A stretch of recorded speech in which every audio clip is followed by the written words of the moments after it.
I want to move on now to race and politics in this country. Mr. President, you recently said of Vice President Harris, quote, "I didn't know she was black until a number of years ago when she happened to turn black, and now she wants to be known as black."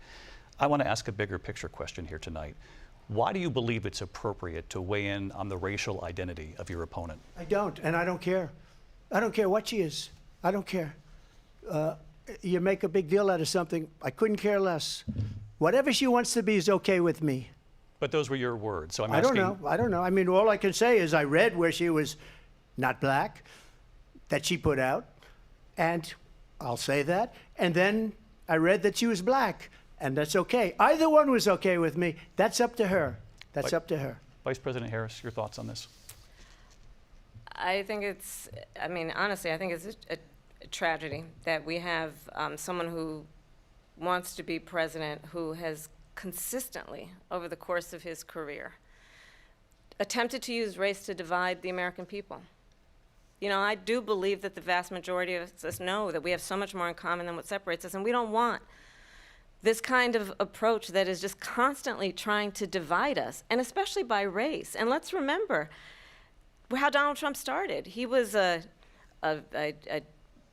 land, he owned buildings, and he was investigated because he refused to rent property to black families.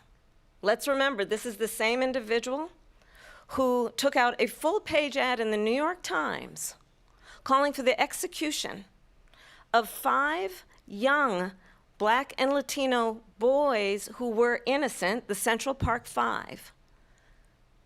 Took out a full-page ad calling for their execution. This is the same individual who spread birther lies about the first black president of the United States. And I think the American people want better than that, want better than this, want someone who understands, as I do, I travel our country. We see in each other a friend. We see in each other a neighbor. We don't want a leader who is constantly trying to have Americans point their fingers at each other.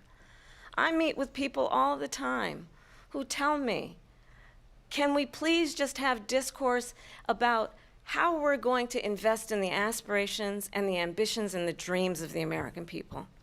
Knowing that regardless of people's color or the language their grandmother speaks, we all have the same dreams and aspirations and want a president who invests in those, not in hate and division. Vice President.